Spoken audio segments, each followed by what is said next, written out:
and welcome to the Art of Being Human. Now, we've been talking about suicide, and I've been talking about cues and clues that are left by people that are going to commit suicide or who are at least thinking about it.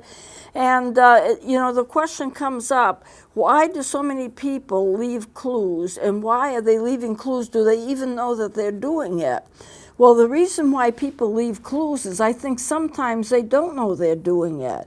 Sometimes I know that they're not completely convinced that they want to commit suicide, and they want to let people know because they want to be interrupted. They want that whole process to be interrupted, but they're not sure. They're kind of testing it out. And it's too bad that they test it out so much, because sometimes some of them will end up by dying, and for them it's an accident because they didn't intend to die. They were just thinking about it and just checking it out, but they went too far. This is how a certain percentage of people die from suicide, and it can be considered to be accidental suicide. But people do leave clues and cues about what they're doing. Some people don't want to be found out, and they get angry because they suddenly realize that people have caught on to what their thinking is and want to interrupt them, and they don't want to be interrupted. But they can't help but leave a clue somewhere. Now, as I described last segment, one clue does not mean a person is going to be suicidal. I may give away a lot of things, but that doesn't mean I'm giving them away because I'm suicidal. Yet at the same time, it is one of the things that suicidal people do. And what they're trying to do is wrap things up and give homes to the things that they care for, because they don't want to have anything unturned. They don't want to leave anything undone before they're gone. That's why some of them write notes, but a lot of people don't write notes. And so when you stop to think of it, if you don't know that a person is going to be committing suicide, and they do, you're going to get the feeling it just came out of the blue. And I'm hearing that more and more these days because suicide is rampant. There are many more suicides than there used to be. There's a great increase in the amount of attempts of suicide, and yet at the same time, people will say, I didn't see it coming. If I'd only known, I would have done something. And then they feel guilty because they didn't see it coming. And it could be one of two or three things. One, the person never did leave a clue that they were going to do it, although that would be unusual, but sometimes that happens. They don't leave a clue, but normally they do somewhat. And the other thing is that they don't know that they're leaving clues because they're being very secretive, but somehow it leaks out and people catch on to it. And the other thing is, who knows what a clue is? Some people don't know what to look for, but I don't look for suicide around every corner. Every time that a person gives me a gift, I don't say, aha, they're going to be suicidal. I mean, I've had a lot of really wonderful things given to me, but the persons weren't suicidal. Sometimes they were just moving away. Sometimes they wanted to pare down. And so as a result of that, we have to be careful. We can't just assume a person is suicidal and not be sure about it. But when we see a series of things happening more or less together, the person makes a will who has never had one. The person is giving things away. The person is making comments, you'd be better off without me. You won't be seeing me in a while. Things like that. Well, you put all of those things together, and then that's the time to think about it. And it's also the time to approach them. Why are you saying these things? Why are you giving things away and saying that people would be better without me? Are you planning to hurt yourself? Is something wrong? I can help you with it. I would like to help you with it, and then see how they react to that, because that is a clue. It's kind of a direct verbal clue when somebody says, you'd be better off without me, I'd be better off dead, I don't want to be here anymore. I mean, those are pretty direct statements that you really can't mistake somehow. But people sometimes say in jest, I want to get out of here and never come back.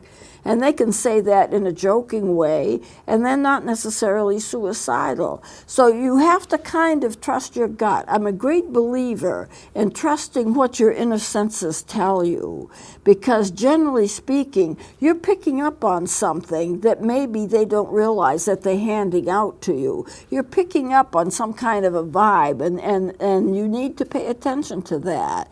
So at any rate, suicides do communicate, and we used to be taught that they communicate all the time, that you could always find a clue if you look hard enough for it. But the thing is, you have to find it before they do it. Otherwise, the person is still lost. But here are some of the reasons why people suicidal people communicate their wishes. One, they haven't decided to attempt or not, and they're checking it out. Should they or shouldn't they? I don't want to be here. I'm in too much pain. I'm wondering what life would be like if I wasn't here. And so they kind of think about that. But they haven't quite decided to attempt or not. So it's not a sure thing with them. And that's the time when you want to interrupt them. They're not sure if they want to live or die. And that goes along with the first one. They sometimes want to prepare people for their death. If they can get people used to the fact that they may not be here much longer, and they kind of talk about that, well, maybe that's preparing people so that when the event happens, they're not so surprised by it. Well, he didn't want to be here, so therefore he did it. Or she didn't want to be here, so she did it. So there's a thought there. And they want to manipulate others. Sometimes it is a manipulation. Well, you'll be sad if I'm gone. But that can manipulate people. You can't give in to manipulation. If you give in to manipulation, you're going to be manipulated all the time. I'm going to do it unless you do this. So a person does whatever it is because they don't want to see the person that they care for die. And that can be used as a power leverage against another person. I've seen it a lot in teenagers because teenagers aren't mature enough to be able to understand when they're being manipulated and when they're not, especially because their brains aren't developed enough to quite recognize it. You have to understand, of course, that the brain is not completely developed until the mid-20s. So if you get a 17 or 18-year-old, you still have 5 or 6 years of development of their brain.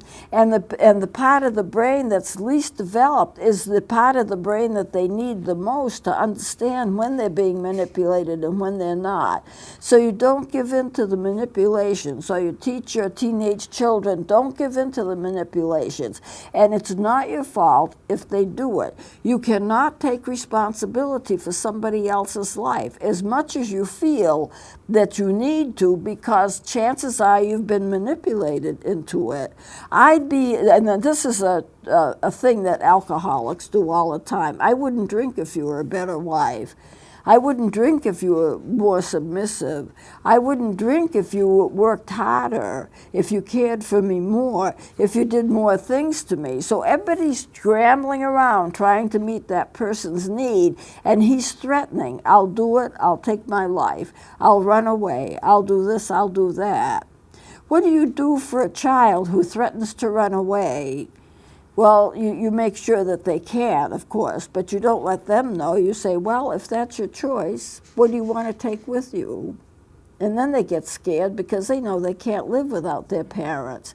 But you have to do it kindly, but you have to do it and with some authority. And there are times when you can say, no, you're not going, you're staying right here. Depending upon the age and maturity of the child, so much of what we do has to depend upon what the other person is like, what they understand, what they don't understand. Are they being manipulative, or are they genuine in what they say? And the only way you can make those judgments is to know the person. And if you know the person, sometimes you can tell this is just a fib, or this is just a manipulation, or this doesn't count. Now, I've talked before about a girl when I was a college professor who came to me every Friday to say she was going to commit suicide over the weekend. And of course, you are legally supposed to do something about it. You're supposed to intervene. But I knew that since she was doing this every single Friday, that there was a purpose far beyond her losing her life that she was trying to do. She was trying to control me or make me nervous or make me scared. And so I just put on my brave front and took her to one side and talked to her about it once and said, now, this is not right. And I don't want you to do it. I had to let her know that I wouldn't want her ever to do anything to hurt herself. But then, on the other hand, I had to let her know that she wasn't going to manipulate me either. She's not going to ruin every weekend. And if she did do it, well, it's too bad, but I'm not going to accept the guilt, and I'm not going to accept the responsibility, because everyone needs to be responsible for their own lives. You cannot shift that responsibility onto someone else, much as an alcoholic likes to do it, much as some mentally ill people might want to do it. You just cannot do that. You have to take your own responsibility. So a lot of it can be manipulation, but the mistake that we make is that we assume it's a manipulation when maybe it's not, maybe it's serious. So you can't make any judgments unless you really know the person, and then you have to intervene if necessary to save their lives. I know there was one student in Tennessee when I had to intervene 3 times, and then finally he decided he didn't want to do it. And so after that, he was safe. But it was serious attempts that he made, and I ended up by working with the police departments to try to save him, and we did save him.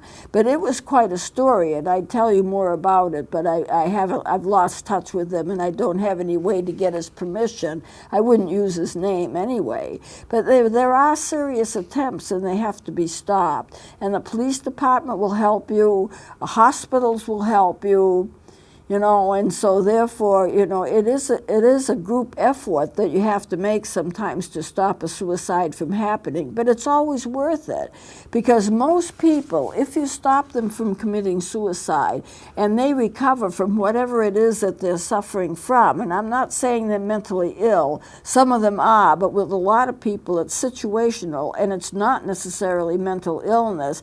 When they recover from it, whatever it is, they're very happy to be alive. They're very happy they haven't done it, and they're very happy that somebody took notice of it and stopped them from doing it, because now their lives are so much better that they wouldn't want to miss it. So suicide is not the answer to a problem. It never is. Now, I'm aware of a case, and I was not involved with this at all, but it has been reported. There was a man who climbed on a bridge, and he was going to jump from the bridge. And the police got a bucket truck, and they got up to the top of the bridge, and they talked to him. And he decided that he wasn't going to do it after all, that it wasn't a good choice. But in order to preserve his manhood, in order to preserve himself as a decent human being, he wouldn't let them take him into the bucket truck. He decided he would crawl down the bridge on his own, and that would prove that he was serious about wanting to live.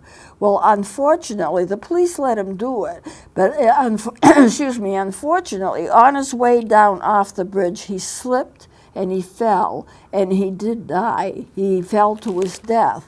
But the insurance company decided that this was an accidental suicide, because by this point, he really did not have any intention of killing himself, at least what the police thought, and everybody else thought the same thing. He just genuinely wanted to backtrack and take hold of his life and crawl back down the bridge on his own, but he never made it, and he did die. So it was considered to be an accidental suicide. This is a true story, of course. This actually happen. And some people, of course, will communicate without realizing that they're doing it. If you are really bottled up with something, at some point you really want to let it out. And maybe you don't want to talk to anybody about it, but little comments will come out of your mouth, kind of talking about the despair you're feeling or what the anger is that you're trying to hide. And a few of those comments put together can somehow indicate to some people that you might be deciding to do it, or that a person might be deciding to kill themselves. And then they should be challenged, because if they are challenged, it doesn't mean it's going to make them do it. People are afraid to bring up suicide because they're afraid if they mention it, it will cause a person to go ahead and do it. It will make the process faster. It doesn't do that. If you talk about it, they feel that they're understood. And if they're understood, then maybe they can get help with it and not need to commit suicide to begin with. And they're very thankful for that help. So you're not gonna do anything wrong by asking them, are you gonna hurt yourself? Are you gonna try to take yourself away from us in some kind of manner? Because we don't want you to do that. And then we will help you all that we can. You just need to tell us that you need the help, and we'll be there for you. If a person feels understood, feels that they're cared for, there's a lot less chance that they're going to do it. I'm not saying they won't do it, because nothing's a sure thing, but you certainly do increase their chances that they want to take a second look at this, and maybe they want to live. And as I've said before, most people who kill themselves are not mentally ill. It's a decision. And I'm always telling these people, if you can say yes to it, you can say no to it. Because if you're capable of making that kind of a decision for it, you're also capable of making a decision against it. And against it is the proper way to go. So those reasons people communicate. One, that they haven't decided to attempt to. Second, they're not sure that they want to die. Three, that they might possibly be preparing people for their death so it won't be such a shock when it happens. And sometimes they communicate without realizing that they're doing it. And also the manipulation piece, we can't forget that. Sometimes it is a manipulation. So those are the reasons why people communicate. Now, there are differences. A person's not going to try to commit suicide unless they are in some kind of distress. Now, people don't get into distress without a reason, and a lot of times people are depressed that are suicidal. They're really depressed, and that they feel like they don't have hope, and that's a key right there. If a person feels that they have hope, then even if they're in a bad strait, even if they are depressed, they can look ahead and say, well, this is going to get better. It may take a while, but I'm going to pull myself out of this. Things will be better. I can see a horizon ahead of me where I can do more things and different things. And they don't have that sense of despair. When a person has a sense of despair that nothing can be done, they're stuck and they can't get out of it, that's when they're going to be more apt to become suicidal, because that's when they're going to think that suicide is going to be an answer to their problems. They're going to step outside of what's going on, and even though they won't exist anymore, they also won't have those same problems. So despair is an indication where you need to start watching if they feel that there is no hope. And most of the time people are willing to accept the fact that there is hope if somebody will step in and help them. And the key is to know that the person is in distress and to offer your services to help them and to take them to a doctor. Most of the time, if you know a person is suicidal, you want to know how much time you have to intervene, and that you can judge that if they have a plan in mind. There may be some people that are thinking about suicide, but they don't have a plan in mind. You've got more time to work with them then. If they have a plan in mind, how far along is that plan? Because most suicides are not impulsive, but I have to warn you that there is such a thing as impulsive suicide, and somebody just doing it without thinking is an impulsive act. But most suicides don't fall under that category. Most suicides are carefully planned, and if somebody interferes with that plan, they don't just go out and do it impulsively or follow that plan. They start back from square one and plan again. So if they have a plan, you don't have as much time to work with them as if they're thinking about it, conceptualizing it, but they don't have a plan yet. Now, impulsive suicides would happen with people who have poor impulse control. They get an idea and they're tempted to act on it immediately.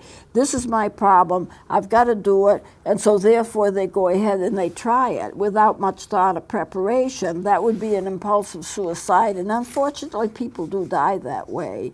But most people have careful plans. Well, who am I going to tell that I might be, that I might not be around?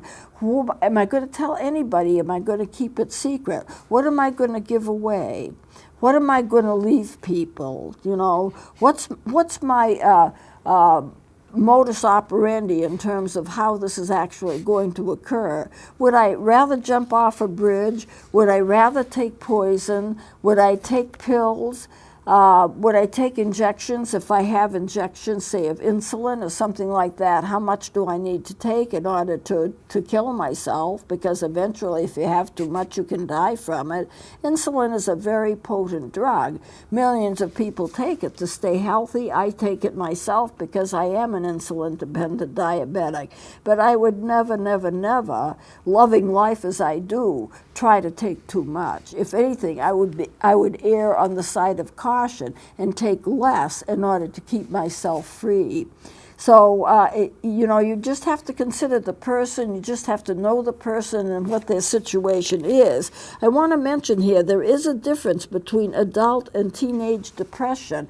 That if a child is depressed or a teenager is depressed, they act a little differently than if an adult is depressed, and it's important for you to know that. It's important because if you're dealing with a teenager, their response and their plan of suicide is going to be different than an adult who has all of their mental faculties. And when I say all of their mental faculties, I'm referring to the fact that the teenage brain is rewiring, and it is not completely done yet. And it's like the brain is still developing, so they're thinking about something that their brain capacity is somewhat limited, not because they're not smart, not because of anything wrong in terms of their mental qualities. It's just that the brain hasn't matured enough to be able to do certain things yet. They can't reason completely well because the brain is still rewiring.